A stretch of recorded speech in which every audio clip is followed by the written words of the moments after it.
السلام عليكم ورحمة الله وبركاته.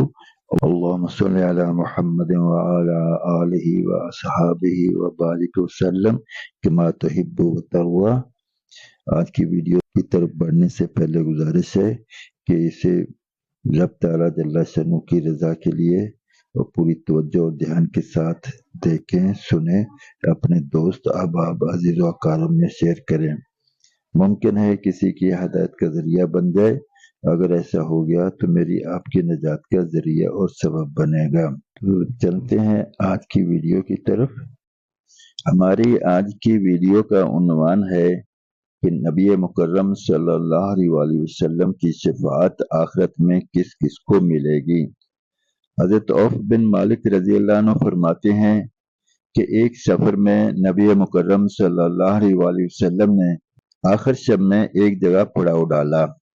ہم بھی آپ صلی اللہ علیہ وسلم کے ساتھ تھے۔ ہم میں سے ہر آدمی اپنے کجاوے کی ہتھی کے ساتھ ٹیک لگا کر سو گیا۔ کچھ دیر بعد میری آنکھ کھلی تو مجھے نبی مکرم صلی اللہ علیہ وسلم اپنے کجاوے کے پاس نظر نہ آئے۔ اس سے میں گھبرا گیا اور نبی مکرم صلی اللہ علیہ وسلم کو تلاش کرنے چل پڑا۔ ڈھونڈتے ڈھونڈتے ایک جگہ مجھے حضرت معاذ بن جبل رضی اللہ عنہ اور حضرت ابو موسیٰ اشعری رضی اللہ عنہ ملے۔ وہ دونوں بھی اسی وجہ سے گھبرائے ہوئے تھے جس وجہ سے میں گھبرایا ہوا تھا۔ ہم لوگ یوں ہی ڈھونڈ رہے تھے کہ اچانک ہمیں وادی کے اوپر کے حصہ سے چکی چلنے جیسی آواز سنائی دی۔ ہم لوگ اس آواز کی طرف گئے تو نبی مکرم صلی اللہ علیہ وسلم رو رہے تھے۔ پھر ہم نے نبی مکرم صلی اللہ علیہ وسلم کو اپنی بات بتائی۔ حضور اکرم صلی اللہ علیہ وسلم نے فرمایا، آج رات میرے پاس میرے رب کی طرف سے ایک فرشتہ آیا۔ اس نے مجھے دو باتوں میں اختیار دیا کہ یا تو میں شفاعت کروں یا میری آدھی امت جنت میں چلی جائے۔ نبی مکرم صلی اللہ علیہ وسلم نے ارشاد فرمایا کہ میں نے شفاعت کو اختیار کر لیا۔ میں نے عرض کیا، یا رسول اللہ صلی اللہ علیہ وسلم، میں آپ کو اللہ کا اور آپ صلی اللہ علیہ وسلم کی صحبت میں رہنے کا واسطہ دے کر عرض کرتا ہوں کہ آپ مجھے اپنی شفاعت والوں میں شامل کر لیں۔ نبی مکرم صلی اللہ علیہ وسلم نے ارشاد فرمایا، آپ لوگ تو میری شفاعت والوں میں ہو ہی۔ پھر ہم لوگ نبی مکرم صلی اللہ علیہ وسلم کے ساتھ چل پڑے، یہاں تک کہ ہم لوگوں کے پاس پہنچ گئے تو وہ بھی نبی مکرم صلی اللہ علیہ وسلم کو اپنی جگہ نہ پا کر گھبرائے ہوئے تھے۔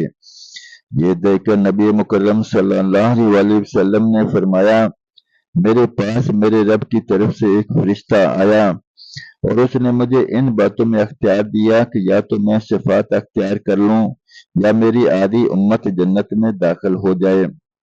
چنانچہ میں نے شفاعت کو اختیار کر لیا۔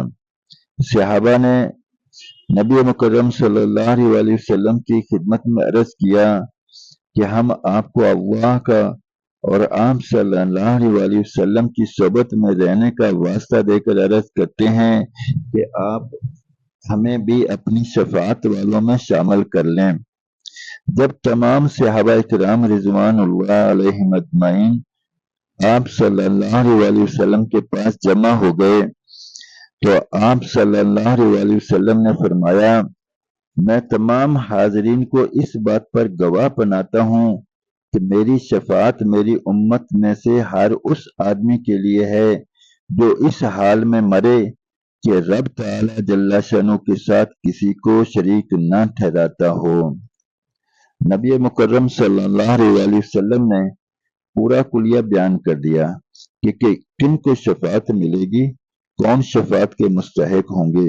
ہمارے ذمہ ہے کہ ہم اپنے حال کا جائزہ لیں کہ ہم کسی حال میں بھی رب تعالی جل شانہ سے اپنے نظر کو ہٹاتے ہیں یا رب تعالی جل شانہ ہی پر اپنی نگاہ رکھتے ہیں کہ ہماری مشکلات کا حل اللہ رب العزت کے پاس ہے۔ ہمیں جو آسانیاں میسر ہیں وہ رب تعالی جل شانہ کی عطا کردہ ہیں۔ ہمارے جو حالات ہیں وہ رب تعالیٰ جل شانہ کی چاہت کی وجہ سے ہیں۔ ہمارے آئندہ جیسے بھی حالات ہوں گے وہ رب تعالیٰ جل شانہ کی چاہت کی وجہ سے ہوں گے۔ رب تعالیٰ جل شانہ چاہیں گے تو اچھے حالات آئیں گے، اور رب تعالیٰ جل شانہ چاہیں گے تو اچھے حالات بدل جائیں گے، پلٹ جائیں گے۔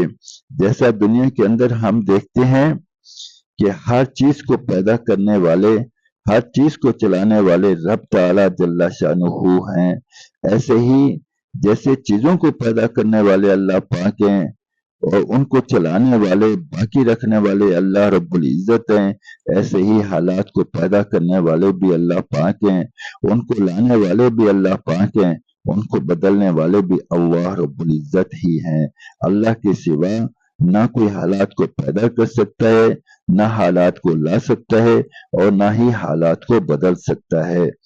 ایسا یقین ہمارا بن جائے، اس کے لیے جیسے صحابہ کرام نے محنت کی ایسے ہمیں بھی محنت کرنا پڑے گی۔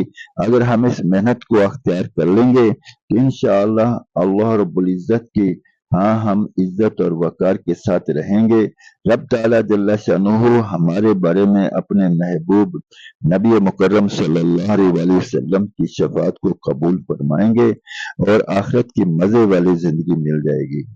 اب اس کے لیے ہے بھائی کہ ہم نیکی کریں، نیکی کے پیغام کو دوسروں تک پہنچائیں، رب تعالیٰ جل شانہ کی صفات کا خود اپنی ذات سے تذکرہ کریں، دوسروں کو اس تذکرے پر لگائیں۔ رب تعالیٰ جل شانہ کی جتنی صفات کا تذکرہ عام ہوگا اتنا ہی رب تعالیٰ جل شانہ پر یقین بڑھتا چلا جائے گا۔ تو درخواست ہے کہ ان باتوں کو اپنے دوست احباب عزیز و اقارب میں شیئر کریں، اور ان کو بھی نبی مکرم صلی اللہ علیہ وسلم کی شفاعت کے مستحق بننے کا طریقہ بتائیں، ان کو بھی مستحق بننے کی محنت میں لگا دیں۔ اب تک کے لیے اتنا ہی، انشاءاللہ ملتے ہیں اگلی ویڈیو میں۔ جزاکم اللہ خیر و احسن الجزا۔ السلام علیکم ورحمۃ اللہ وبرکاتہ۔